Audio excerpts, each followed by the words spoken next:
السلام علیکم۔ آج میں آپ کو ایک واقعہ سناتی ہوں، بوڑھے آدمی کا اور ایک قاضی کا۔ ایک بوڑھا آدمی پرانے اور بسیدہ کپڑوں میں ملبوس عدالت میں داخل ہوا اور خاموشی سے انتظار کرتا رہا جب تک کہ پہرے دار نے اسے قاضی کے سامنے پیش ہونے کی اجازت نہیں دی۔ بوڑھے نے قاضی کو سلام کیا اور بولا، اے معزز قاضی، میں ایک غریب آدمی ہوں۔ میرے 7 بچے ہیں اور ان کی ماں جن کا میں واحد کفیل ہوں۔ میرے پاس دنیا میں صرف ایک اصیل گھوڑا ہے جو میری کل دولت اور عزت ہے۔ اس کے علاوہ میرے پاس 2 چھوٹی الماریاں اور روشنی کے لیے ایک چراغ ہے۔ میں ایک چھوٹے سے کھیت میں رہتا ہوں جس کے ارد گرد سایہ دار درخت ہیں۔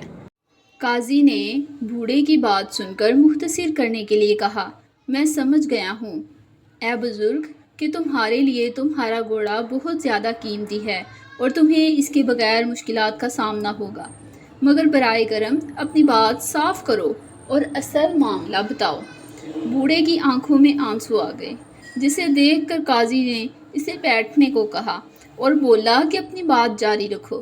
بوڑھے نے کہا، 3 دن پہلے والی کے سپاہیوں نے میرے کھیت پر دھاوا بول دیا، مجھے اور میرے بچے کو مارا پیٹا، جو کچھ بھی میرا تھا وہ لوٹ کے لے گئے، خاص طور پر جو ہلکی اور قیمتی چیزیں تھیں۔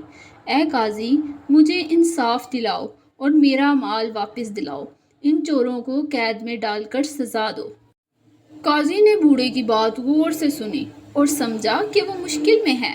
ایک طرف وہ جانتا تھا کہ والی کے سپاہیوں کے خلاف کوئی کارروائی کرنے کا اختیار اس کے پاس نہیں ہے اور اس کے خلاف قدم اٹھانا خود قاضی کو بھی مشکل میں ڈال سکتا ہے۔ دوسری طرف وہ یہ بھی جانتا تھا کہ بوڑھا آدمی جا کر لوگوں سے یہ کہے گا کہ قاضی نے اس کے لیے کچھ بھی نہیں کیا۔ کافی سوچ بچار کے بعد قاضی نے اپنے ہاتھ اٹھائے اور دعا کی، اے اللہ، اے رب کائنات، میں تجھ سے دعا کرتا ہوں کہ تو والی کے سپاہیوں کو سزا دے اور ان پر سخت مصیبت نازل فرما۔ قاضی نے بوڑھے کو دیکھا اور امید دلائی کہ یہ لوگ ظالم اور جاہل ہیں، انہیں حلال اور حرام کی کوئی تمیز نہیں، ہم ان کی مخالفت نہیں کر سکتے۔ قاضی کی دعا کے دوران ہی بوڑھا اٹھ کر جانے لگا تو قاضی نے کہا کہ بوڑھے آدمی کہاں چلے؟ قاضی نے جب بوڑھے سے پوچھا تو بوڑھے نے کہا، قاضی صرف بد دعائیں اور گالیاں دے سکتے ہیں اور کوئی انصاف نہیں کر سکتے، تو میں اپنی پڑوسن بڑھیا کے پاس چلا جاتا ہوں جو دن رات گالیاں دیتی ہیں، وہ تم سے بہتر گالیاں دے لیتی ہے۔ یہاں تو میں انصاف مانگنے آیا تھا، یہ کام چھوڑ دو کیونکہ ظلم اور ناانصافی